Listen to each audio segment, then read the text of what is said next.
Oh, hello, meow, welcome back.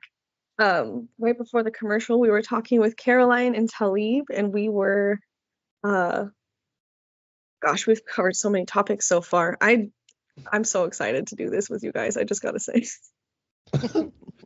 Anyway, let's pick up where we kind of took a pause. We were talking about just kind of the effects of movies and frequencies and some of the visual aids in media and social media and how it affects people. Oh yeah, Tully has the cutest puppy. Oh my goodness. we love pets here. Oh my goodness. Now she's happy. Oh, she's beautiful. She was like, what's her name? Her name is Lilith Ann Bean. She's so a Lilith Ann Bean. Palette cleanser. She's beautiful. Look at that. Big yawn. Yeah, we're fawning over. Perfect palette cleanser. Yeah. Yeah. So how you color? What were we talking? We were talking frequency, energies, and then color also plays a role in all of this, like because color is a frequency as well. It's a vibration. Oh yes. Yeah. Example You ever wonder why fast food restaurants use the same color scheme? Well, the yellow and the red. Because it makes you hungry. It tells your brain. Or think sunshine, or eyebrows up. It's not that it tells you. That is a part, not primarily why. The reason they use it is because it says alert, hurry up, be fast, be quick. See, fast food restaurants don't want you to sit in there and hang out. They want you to get your food and leave so they can serve a lot of customers. These colors inspire you to get your food and get out of there. Yes. Restaurants use earthy tones, browns, greens, things like that. Why? Because they want you to sit down and relax and stay. And then hospitals. That's why coffee shops are brown. It's the color scheme of a hospital. Ooh. Well, not here. Our hospitals are blue and white. Yeah. Sometimes brown. If you ask me, most of these things, when it comes to government, schools, all of them are set up like, you know. Well, they've done studies on it. Yeah, they have. They've done studies on it. They don't use a lot of colors because they want to mute your emotional state. What was the?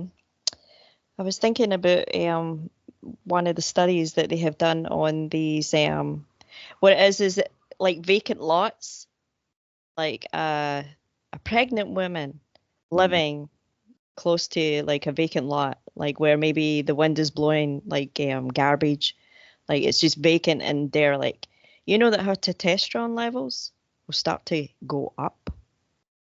Really? Yeah. Interesting. Yeah. Why is that? Well, I think it must be like she's ready to fight, you know, like she's in that. Yeah, she's like constantly being her. Oh my God, constantly being in like fight or flight. You know what? That just answered a lot of questions about my health. That just locked in a bunch of things I should probably, because being stuck in fight or flight, it really changes your body chemistry. It changes the way your brain works. It changes the way that you digest food. It changes the way that your heart beats. Oh man, that makes me feel bad for people who are in those situations. Like, I know that it happens a lot. I know people have been through a lot of the stuff I've been through. So like, if I feel the way I do about myself in situation, like from like processing it all, I wonder how many other people are like, oh man. Because like, I know a lot of girls that grew up in situations where they had to be the man in their partnerships or in their household. They had to step up and be a masculine role in the house. I've had to do that as an adult more than I ever had to do like as a kid. Excuse me, I got hiccups.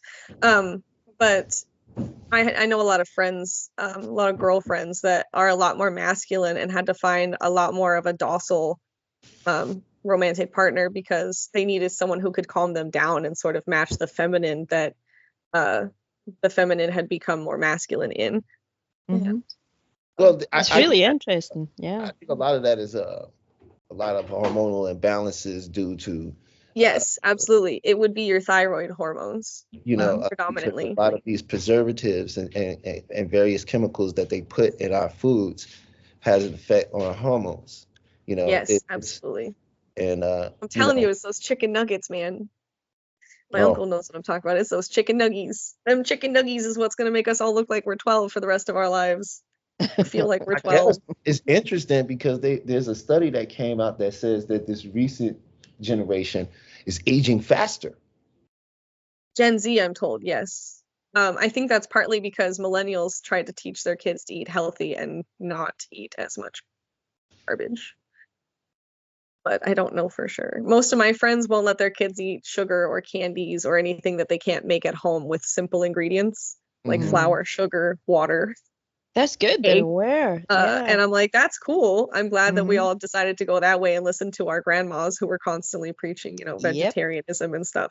So funny because like as an adult, I'm like, Grandma, if you're listening, Grandma, I need to have a better relationship with you regarding herbalism and food and stuff. And remember all those times that everybody teased you being a vegetarian when I was a kid? Well, guess what?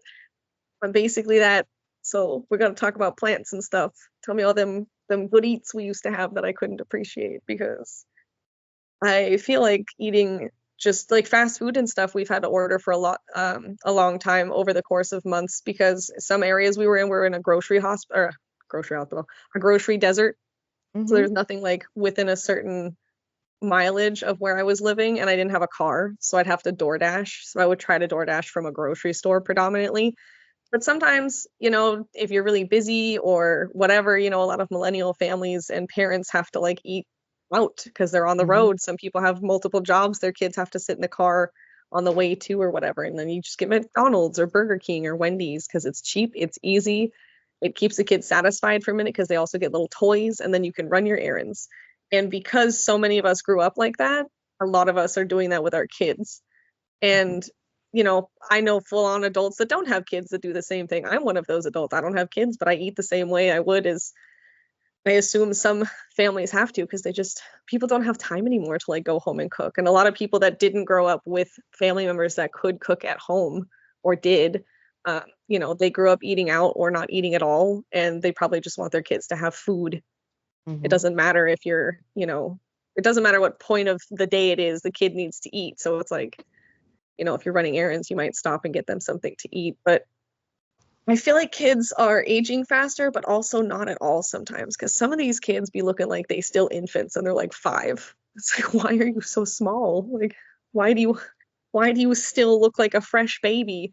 And then they turn like 16 and they look like they're 30. And I'm just like, because they removed breastfeeding from women.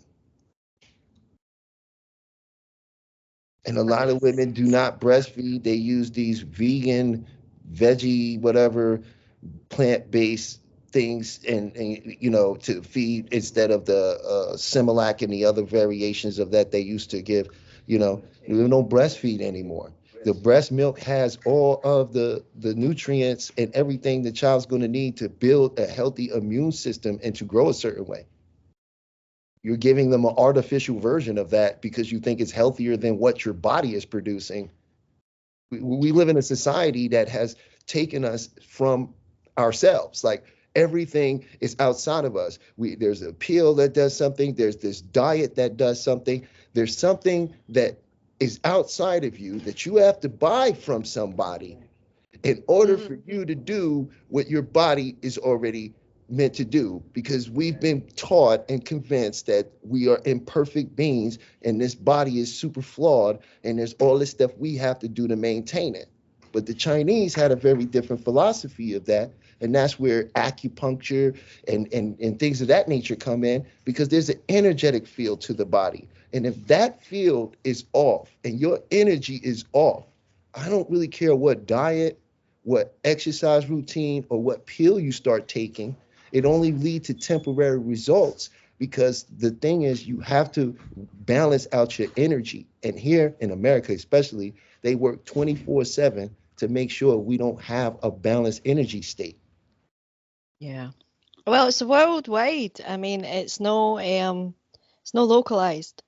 I agree it's with worldwide. That. Yeah. I just don't want to speak outside of some place. You know what I mean? I don't Oh, want to sure. Yeah.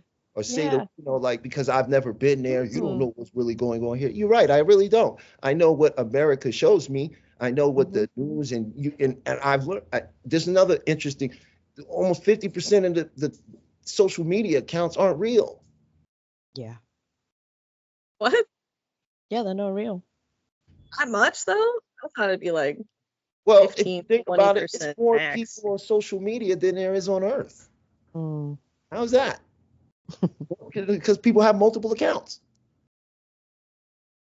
Well, you know, you make a lot of good points about the breastfeeding, and like, yeah, we like when I had my daughter, I there was no question about how she was going to receive her nutrition.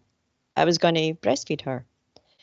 And the slack I got, like the kickback that I got, like, you know, my mother said to me, she said to me, only poor people do that.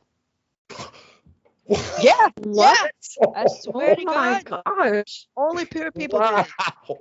Yeah. Oh my gosh. And I went, well, watch That's my so poor terrible. do this. Yeah. Yeah. And I nursed my daughter, and I was really, like, I wanted the best for her. I wanted the best, like start to life. I wanted her to get like the proper antibodies for me. I wanted it to do it right, you know. Like, I was very much about doing it right. But I will tell you, like, by the time my daughter was 7, actually she was 4 when I left my ex-husband, and that was not an easy thing to do when you have a child, to leave. But I did. Oh, as a child who was there for that, I'm well aware personally. Yeah, that's not an like, easy that thing. is that's a rough thing for mom. And I'll tell you, it's like, how can you be a good mother when you're a single parent? Because you become everything at that point. Like, I had to work like 50, 60 hours a week, like, just to maintain the roof and the food and everything. And I look back, I did the best I could. But there is no way you can be the good mother that you want to be when you are a single mother, because your attention is being pulled everywhere. And that is through personal experience, you know. Like, I have a great relationship with my daughter, and I have openly talked about these things with her, because there was times when I just was not giving the attention that I needed to give because I didn't have it to give.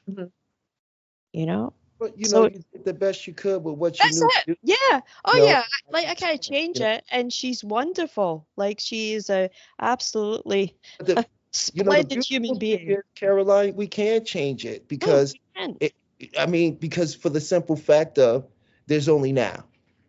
Anything we speak of in the past is not what we're experiencing in this moment. Right. Because we're not there. You know? And so therefore, inside of us, we are the ultimate power. Absolutely. Yeah. We get to take the past and redefine it, change it to whatever, because we can never be greater. Our future will never be brighter than the past we come from, or we believe we come from, because the future is still now. Either my thing has been that, you know, as you get deeper into it and you really start to embrace it, you start seeing, okay, now there's only now. I've only known my life from now, right? And I can look back, and I know that if it's a memory, I'm never going to trust it fully anyway. Yeah, right. I know what memory is. Most people don't know what their memories even are. Their memories can only be made from an emotional place. There are emotional stories of an occurrence that happened from an emotional standpoint, which means that's why you don't remember boring, mundane days where, you know, nothing happened exciting. You don't really have memory of that. All your memory is about events that have emotional connections. Of course, we can sit and recall boring days. We can make a point to do, but because we have the ability to recall, but recalling is not a memory. No. Recalling is taking all the data of what happened and just seeing it with no connection to what it is. Once you connect yourself, which is emotional response to it, then you limit off the data, that everything that played out in that total event that you can't see, because you saw it from either being angry, being happy, being confused. So you missed. So now all the data for the situation has been removed, right? Right. Only to bring out the memory of from where you stored it from, that emotional state. So we can always rewrite our past, because there's always more data there than the memory. Yeah, I mean, I don't regret any of it. Like, it was what it was, and but it's also like I grew taking up with a single mom, responsibility, so I you know? understand. I understand. I grew up with a Yeah, single mom. I was the man of my house, yeah. right? I understand. I raised my little brother. He passed away, right? And I even had to tell my mother, which, you hear about that, but to actually have to tell your mother that her son is gone, Yeah, I'm that's so sorry that that happened. Me Like, too. so I Yeah, actually experienced it. yeah. So I understand. I also understand that, I am if we just going on to a spiritual component here. Mm-hmm. My parents are beings or spirits I chose to experience this part of reality with. Like, they're right. not really my parents. I don't have any No, parents. no, you That's don't. not here. I mean, Right. even here, they're not that much older than me. Mm-mm. They never were. That's the funny part about it. Like, we put too much emphasis, in my opinion, just from my experience, on certain things that really, when you look at it, it really had no meaning to begin with. You Right. just made it mean Mm-hmm. something more. Yeah. Like, I was told what my name was, but I walk around as if I'm my name, but I didn't come here as my name. No. So I'm not the person that I hold so tightly to be. That's just my ability to separate myself from the whole. But when I just give myself a good remembrance that, wait a minute, everything is me pushed out. We're all the same. It's no different. There is no morality. There's no learning and all this growth that you're supposed to be. How can an infinite being need to grow and learn? Right. What are you talking about? What could go wrong, right? You're just remembering a lot. That's all. Yeah, like, Everything is maybe just I came memory. here to experience evolution. Ooh. I'm telling you, mine is But not to patience. evolve, but to experience. Yeah, At any I point, gotta. I just step back and go, well, I'm just awareness, and life is just happening. Yeah. Yeah, it is. You know, You pulled some cards earlier. I saw you pull cards. I did Yeah, too. did Pull you see cards. that? Yeah. Way to I catch did. it, I'm so Caroline. glad. Yeah, I was like, I don't know if you picked up on it, but I looked at Oh the yeah. cameras. I was like, Yep. What I you got? did, yes. So, I got this one. So, for those that'll be listening, I'm just going to describe the card a little bit, and then I'll send. Wait. Can you tell us why you pulled? What was you doing when you was Oh, pulling? Give us a little yes. rundown of what you were doing here. Cool. I'm not entirely sure what the whole thought was, but the thought about community and how to bring people together to like help reinforce sharing information for those who are maybe not aware of it previously. Like folks that are coming in to listen from my end specifically, know some of this stuff that I'm talking about, that we're talking about, that we're all sharing, but a lot of them don't, and a lot of people don't get to hear this side of me. And so I was thinking about community. I was thinking about that tiny house community for a second, and like, man, what if you're I think the thought was, if you're a single mom and you're struggling to put everything together and feel more present, but also you're trying to give something to your child outside of your body, because the phrase that caught my brain was like, you feel like something coming from you is not good for your child, or you feel like upset, or maybe I've met women who were disgusted at the idea of breastfeeding because nobody in their family did it and they were all told that was disgusting to do, but they always felt like they were missing something. And I was like, well, what is in your body that you're consuming that you don't want to pass on to your child, was my thought. And then I pulled these cards, and the last card, definitely the last one I pulled, feels like the first one I should look at. But it's called Gathering Around, and it says the power of community. And I was like, that's a good confirmation that I feel like we're on the right track. And they're fairies. They're little mushrooms and fairies and stuff, which is a pretty common theme in a lot of my friends these days. Mushrooms, fairies running off to the forest to become pile of moss. And then another one I pulled was, and the number for that was 26. For those of you who maybe don't do tarot or cards or what have you, I just have innate instincts for stuff like this. I don't have any particular way that I'm doing it for any particular reason. Sometimes I just get a whim that says, hey, pull some cards. And for me, it's like a fun game because sometimes, you know, I'm a very skeptical person despite being abducted by aliens and seeing God.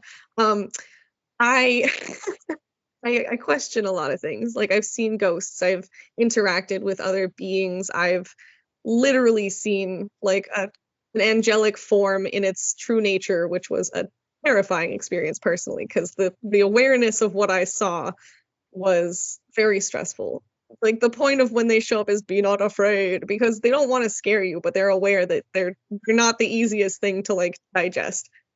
People aren't supposed to process that kind of experience, I guess. I don't know why our brains freeze like that, but anyway, I have a good time pulling tarot cards and oracle cards because sometimes for me it feels very spiritual, and other times it kind of feels like people who don't take playing the lotto seriously, and it's just sometimes things are applicable to situations and your brain's always constantly looking for meaning in stuff.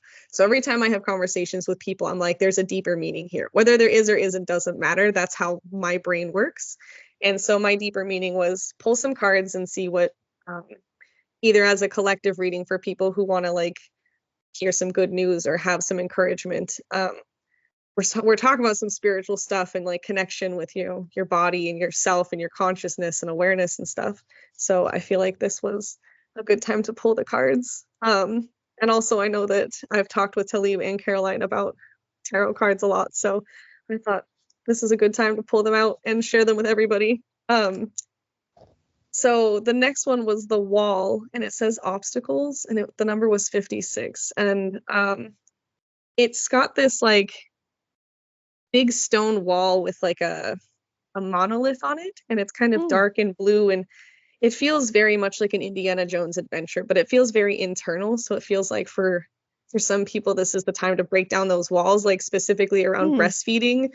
Break down those walls, those generational curses for things that feel very negative, because yeah, breastfeeding is incredibly important to a child, you know, in the first however long, 2 to, you know, was it 2 years? I think some people breastfeed. Yeah, I did it for 2. Yeah, I think one of my friends was doing it for 2 also. She had a son and a daughter about a year apart, and she was still breastfeeding them both, and I thought that was incredible. And her kids are super smart, they're very healthy, and you know, you can see more of a connection emotionally with, you know, her bond. And it's really incredible to me that my friends can do that. Like they're sharing the nutrients that a mother would give in any other situation, you know, animal or otherwise, like you're tending to your offspring. And I know a lot of people who were not breastfed, especially men who really struggle with having connections with their mothers because they feel there's a significant like distance between them, and no matter how hard they try, it feels like they will just never have that closeness. Like that's something I've paid attention to. A lot of the men in my life do not have a good relationship with their moms, even if they try really hard. And the ones that do have great relationships with their moms, very few of them were not breastfed. And like that could just be my personal experience. There's no like particular science behind it. That's just a thing I've noticed. There's all these like weird stigmas around parents, you know, for dads and daughters and for mothers and sons, because people innately make things like way grosser and darker than they need to be when people are just trying to be wholesome and loving and unconditionally connected to their children, to their families. And I feel like people need to break down these walls and go back to community. I feel like we need to be able to appreciate and love our own bodies. Like that's the big conversation right now, right? Is self-love, you know, take care of yourself, love yourself. And I feel like a lot of people don't know what that means. And they feel like because they can't love themselves the way they want to love someone else, that they don't deserve love. And really what loving yourself means is just be kind. Just treat yourself the way you treat people that mean something to you. Because even though it may be hard for some people, you do mean something to yourself. You're the most important person in your life. The world doesn't exist without you. The universe exists because you exist. And I think that's beautiful. And it's a hard thing for a lot of people to swallow, and it's hard for people to give themselves the love they deserve, because they feel this disconnect with the people who are supposed to love them the most. And I think for a lot of people, the world is collectively trying to heal from that, like kind of pulling back to our conversation at the beginning with like the wars and stuff. Excuse me. Getting all worked up. I'm so we're kind of going back to the to how the war affects people is I feel like grandpas and grandmas and great grandparents, you know, they were so disconnected from everybody because of the things that they saw and the things that they had to process that it weighed really heavy on their spirits. And, you know, they didn't believe in therapy and stuff like that for a long time. They didn't believe about talking about it. I think some people I've heard stories from said their grandparents didn't want to talk about the things they experienced because it was just so messed up. Mm-hmm. And even though they could heal and forgive themselves, they felt like no one else would forgive them. Yeah. And for things that they saw, things they did, things they didn't speak up about, things they didn't fight off, you know, maybe bad things that just happened to them that they feel ashamed for. And so that ends up carrying on into, you know, grandpas and dads and uncles. Mm-hmm. And then subsequently your brothers, your cousins, your uncles, your nephews, you know, stuff like that. And it just, that kind of stuff carries deeply in the family. And so I feel like collectively, a lot of us are trying to heal our family lines and we're trying to heal with a community because we're so sick of being alone. It sucks to be alone sometimes because you're so, well, excuse me, being alone is fine. Being lonely because you're alone sucks. Like it is not fun, in my opinion. You know, oh, go ahead, Caroline, please. I was just going to say, like, I like my alone time, but we are social creatures, you know, we do like each other's company, especially like-minded, you know? Yeah, definitely. I was going to say that I find that when you, I find the issue being, well, from my own personal experience, you know, people want to come together to heal, like, but absolutely wounded people coming together to heal is not going to create healing. This is the same thing as with these protesters, right? Mm-hmm. People want to protest, right? But the real issue is no one who's addressing these problems are addressing these problems from a point in their life where they feel they're where they want to be. Mm-hmm. Right? Because if you was, or anybody who's doing this was, then they would be telling you that this is not a problem and you can overcome this and this is simple because you're where you want to be. And when you accomplish everything you want to accomplish and you fulfill your dreams, you know what the natural next step of the human is? To share it with others. Yeah. I believe that. Ultimately happy, what do you want to do? You want to spread that happiness around you. Right? Yeah, you want everybody to be happy. Yeah. Right. Yeah. Mm-hmm. Right. So, but sad people want to come together and spread happiness. Well, they have a saying, right? Misery loves company. It must start. Yeah. Mm-hmm. This what exactly. That's my point here. Mm-hmm. Like everything can fix itself when everyone starts working on themselves. Yes. When you get to the point of your own happiness and you start seeing because I've learned that because it's all in the mind and this whole world is from the imagination, it's infinite in all directions. If you put your focus on the troubles of the world, there's not a goalpost there. Mm-hmm. It's not going to stop. No. You're not going to get to a point where you go, okay, and that's the last thing on this side. It's infinite and it will continue on.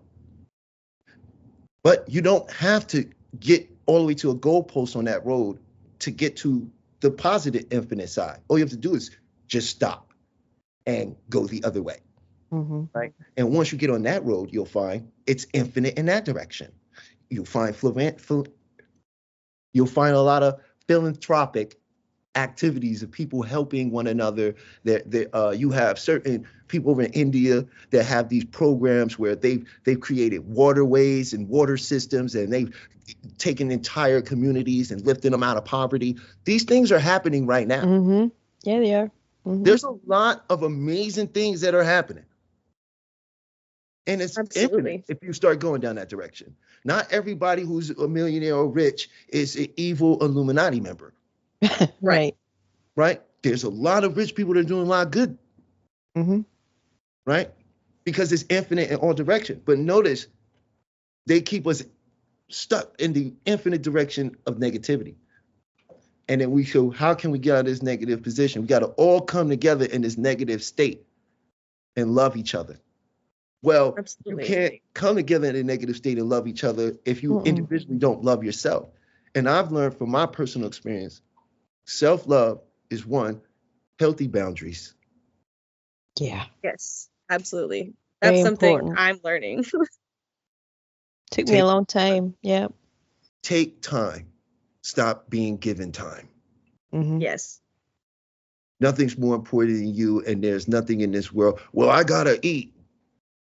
That's people eat too much here in America to begin with. Mm. Yeah, that's true. They're not eating because they're hungry.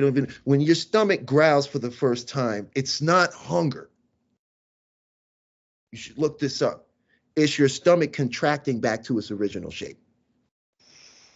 Because your stomach expands. That's why I like that feeling. I always like that feeling. Yeah, well, I always feel better. That when you hear, remember all the commercials? Oh, he must be strong. He must be hungry. Where's the beef? You got to eat. You need to eat when you get that hunger, that growl. Right? Oh my gosh, that makes so much sense. We've been trained. So how are people becoming overweight? Because they don't allow their stomach to contract back to its normal size. Secondly, mentally, they believe they're fat. They say this to themselves all the time. I'm overweight, I'm this, I'm that. Remember, the mind don't know the difference. If you keep telling your mind that, I got to work out, I got to work out. I want to work out. I want to be better. I'm going to start this. The mind doesn't know the difference. So it puts it and dangles it in front of you forever. You never actually do it, but you always keep chasing it because that's what you asked for. Because there is no such thing as, I'm going to start manifesting today. You've been manifesting every second of your life because you're assuming every second of your life. That's how it's happening. Yeah. Right? So a big part of it is just stopping the assumption that it's always bad. Right? Oh, yeah, it's not. And start the assumption that my life is excellent. Things are going really great for me. The world is getting better. People are waking up in a healthy, wonderful way. Like, I can choose to see that.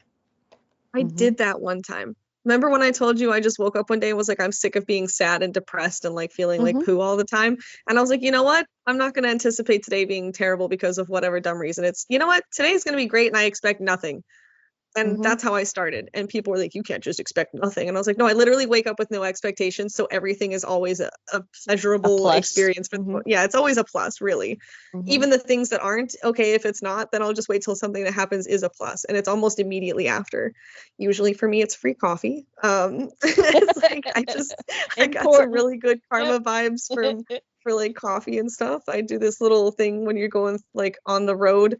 When you're going through a yellow light, I kiss my hand and blow a kiss up to the roof. And people used to call it padiddle, I guess. But to me, I'm just luck meter, feeling the luck meter. Because this guy I dated for a little bit, he used to call it filling the luck meter. And he's like, sometimes you get to cash in, but it's kind of like a high wish. It happens when you least expect it. It's something you didn't actually consciously ask for. And almost every time it's a free coffee for whatever reason. It just happened to be at the stop at the right time where somebody is paying it forward, or someone's coffee was messed up, or they had, something happened and my coffee was the last one made, but like the computers suddenly went down. And then instead of paying for that coffee, you know what I do?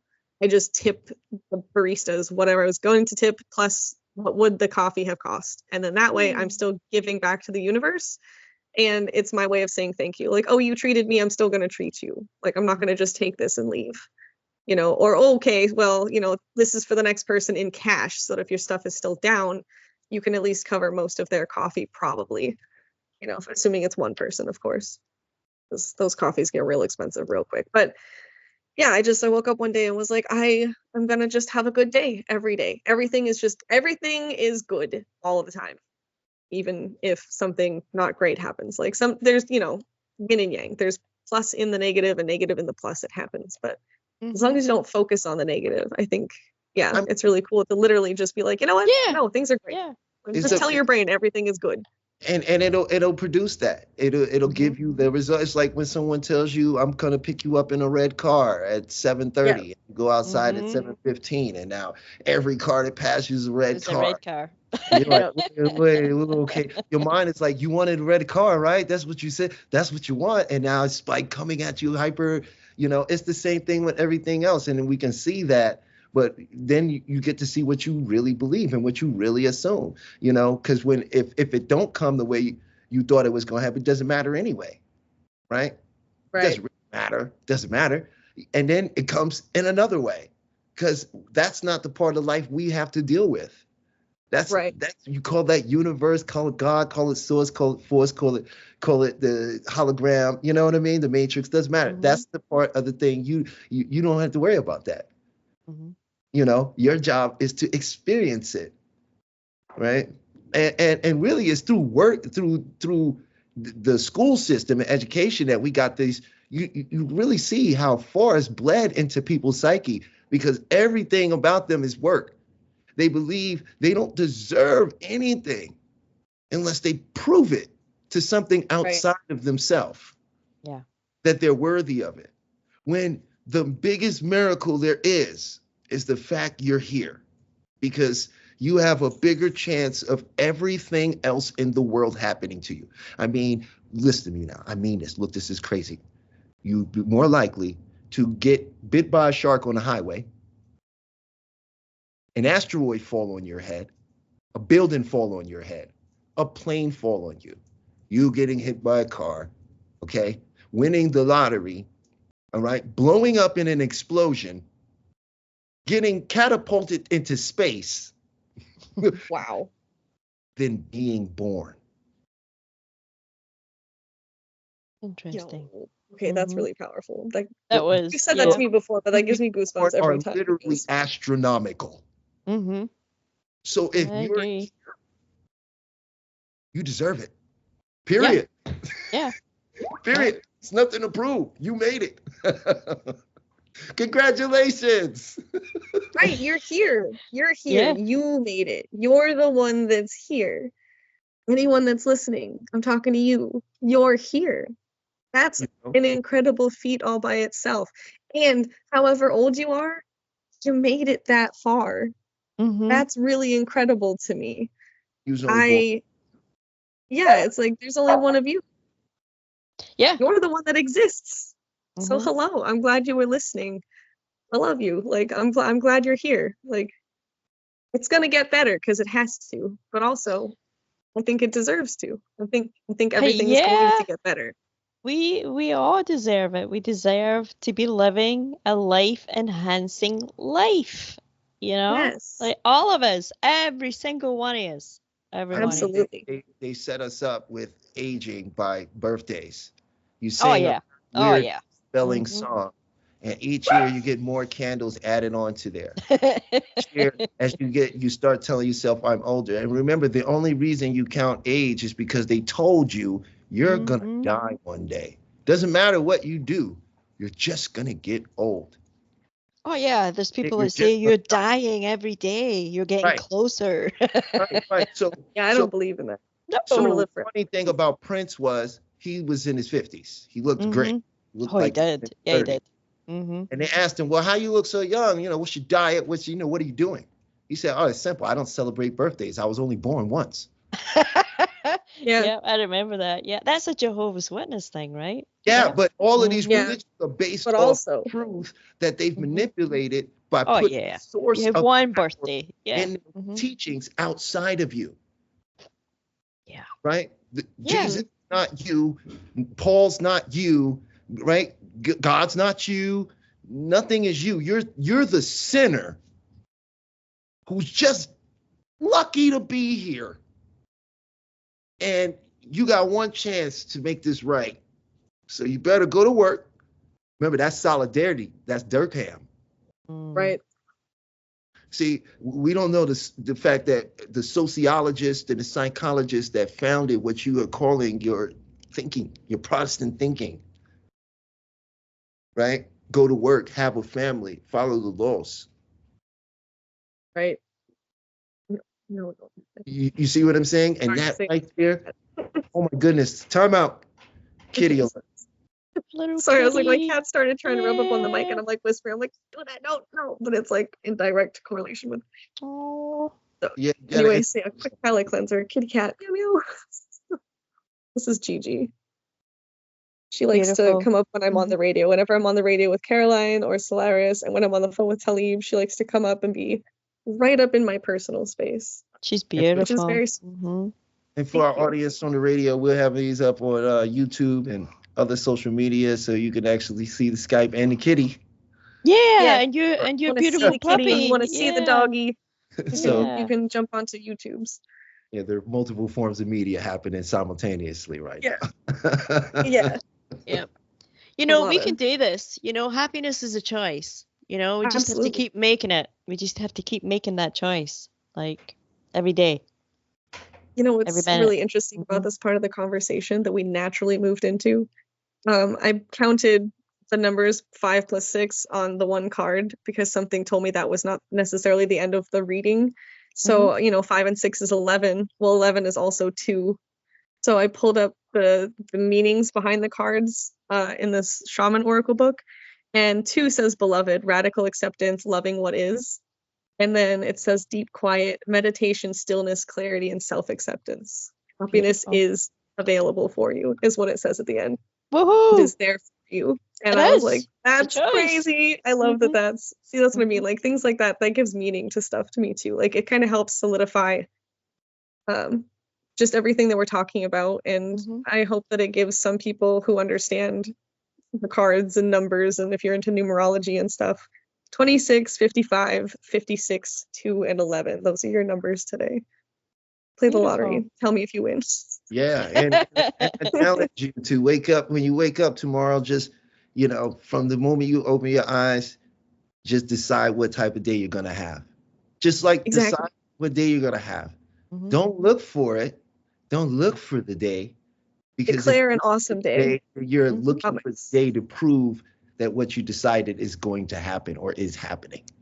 Just make a decision, right? Smile, feel good about everything, and watch what happens.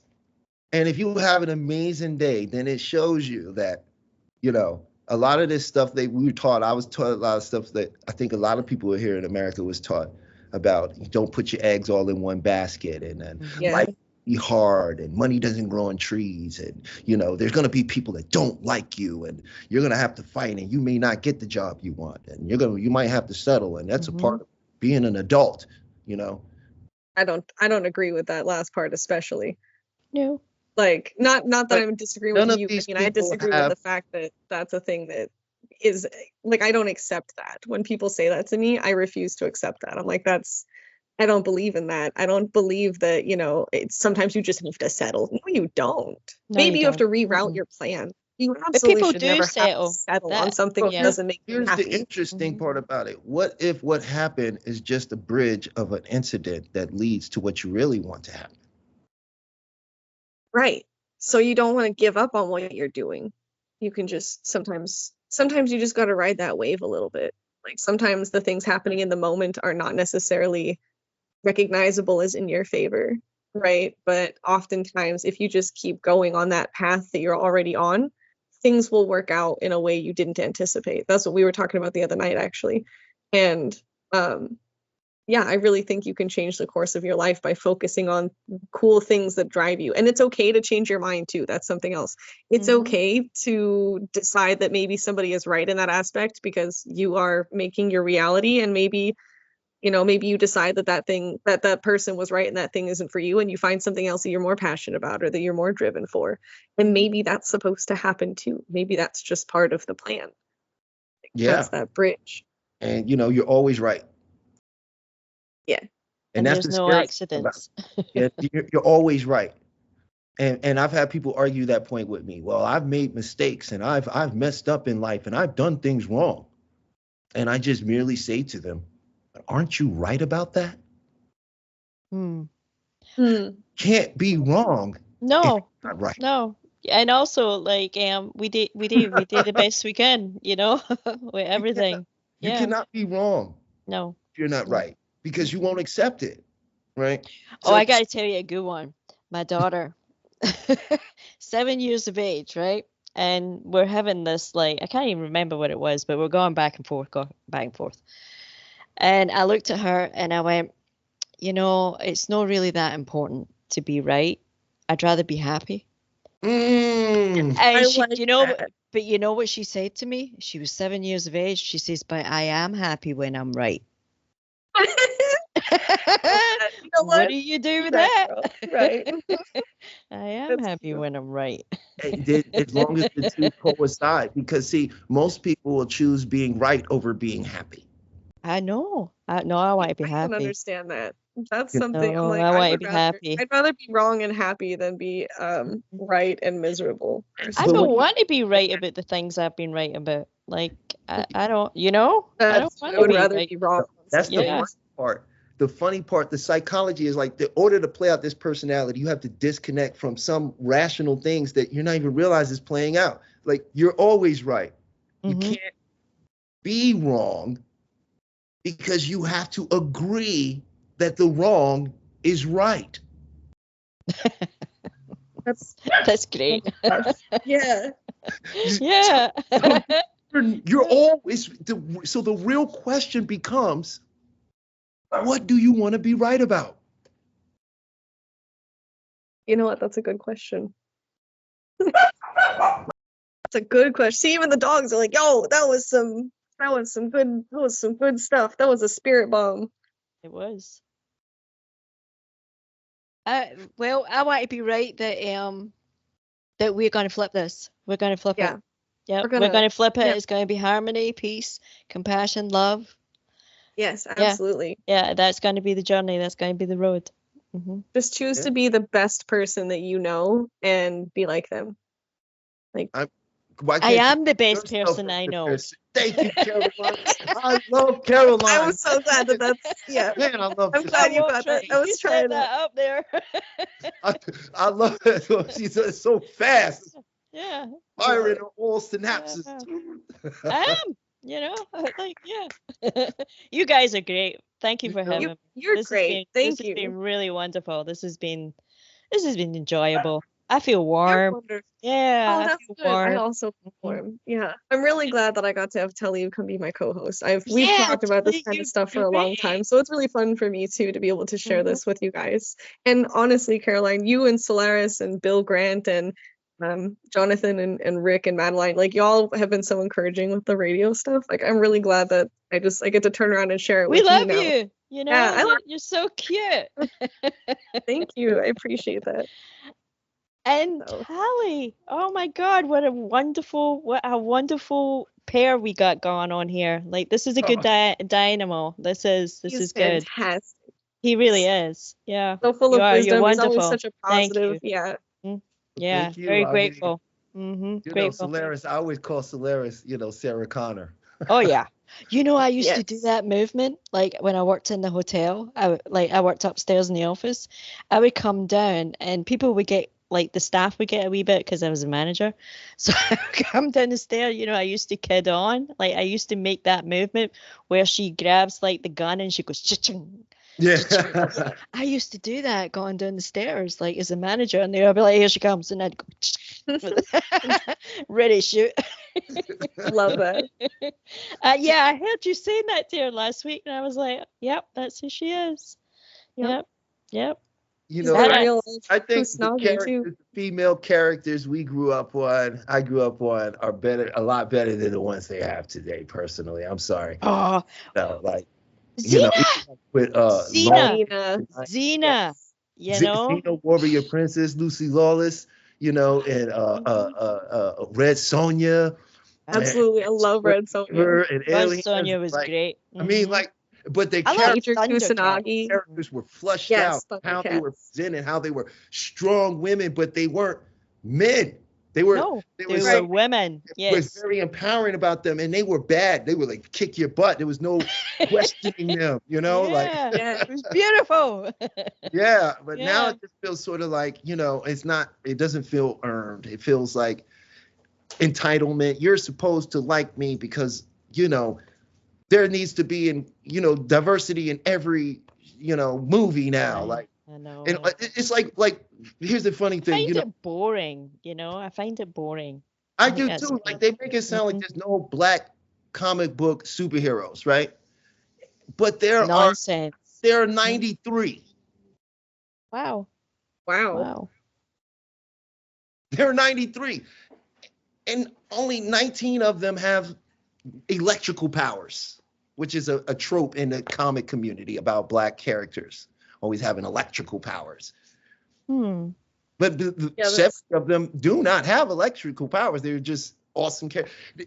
That's what I'm saying. Like, television has conformed this world around us. This is why I say the military uses this. They take this box. They take one box, a sandbox, and they say, here's a world. And then we become a fly in a jar. And we're like, that's the whole world. And it's not. Yeah. It's a lie. It's a big old lie. It's a big fat lie. Yep. So I know we coming up on end, and I just like to ask Caroline, did you have anything you like to share? Is there any, books, anything we could share with the audience and your website so we can just get you out there even more? Yeah, well, tomorrow, tune in to Life in the Hologram on Revolution Radio. We have Michael Feely as our guest, and then I'm on next, right after that, Navigating the Truth. My website is souliam.org, and you can reach me. Like, I don't really use Facebook, but I do have a YouTube channel, and you know what? I've got 69 subscribers. Yahoo! I'm really. Are you? Oh, thank you. I think so. I'm about to. I just keep doing my thing. I'm just doing my thing, having fun. Well, we want to take the things like the YouTube pages, and we're going to start. So we'll need the link for that. So because we're going to put that up on our webpage. Okay. I actually have it on the webpage already. If you go to missb.net and click radio shows, it's got all Caroline's information. You can read a little bit more about her. And you can also check out my shop, hashtag self-plug. Yes. Plug, check my merch. It's kind of cute. It is cute. So cute. Oh my goodness. And you got to have a talk. And that money plant, you know exactly what you're going to do with your money plant. Yep. You know what? It's crazy. It looks a little bit greener already. So yep. Maybe it's just the lighting, but I'd like to think. I don't think so. I think you're just beaming it. You're beaming it the love. Yep. Mm-hmm. Yeah, that's what's happening. Mm-hmm. That is what happens. Making biscuits, but in the air. Well, thank you again for coming on. I'm really happy that I got to share the first and second episodes with you and Solaris and Talib. Thank you for being here, and listeners, thank you for being here with us also. And I just want you all to know that I love you, even though I haven't met you. The fact that you're tuning in is incredible, and it makes you an awesome person. And also, I feel like if you want to, you can come join our guild, and we can build a community together. I think that would be fun. Build a place where people can share all kinds of thoughts and creative ideas. And I would just love to have you in our community. So thanks for being here. Thanks for listening. And you can catch me on social media at Miss B or at Miss B the cat. Most of my social media is my little cat moniker. Some of it is my face. So if it doesn't have my face or the cat, it's not me. But it's Miss B. It's MISSBII. And you can also follow us on Instagram at Omnium-Gatherum Radio. I will be posting stuff there, and I will be making us a YouTube and a TikTok and all that stuff. So just follow the Instagram for now, since Twitter won't give me an account for I don't know why. But follow us on Instagram for now, and we'll keep you posted. And for any other updates and stuff, just go to my website, missb.net. Trying to build a whole lot of stuff going on up there. So all that fun stuff. And Revolution Radio is listener supported. So if you like what you're hearing, hit that donate button. Absolutely. I said a message from our sponsors earlier, but I meant to say our other hosts. But sponsors, if you're out there. Yeah. What's good? Come sponsor some cool people on this radio station. This platform deserves it. Yeah. But yes, we are listener supported. So if you feel inclined to share a little bit with us, please do. It allows us to have people running stuff in the background. It allows our hosts to be able to have their shows, and all around it'll help us keep this platform going, because I think it's important to have a good place where people can share thoughts and ideas and tune in. And I know we've got a lot of incredible people here on the station, and I know that Crypt Rick also has a music music slot on the Hawk's Nest, so you should go check that out. I think it's called Music from the Crypt. So yeah, anyway, thanks so much for listening, you guys. I love you, and we will catch you next week. Have a good night. Bye. Bye. Bye.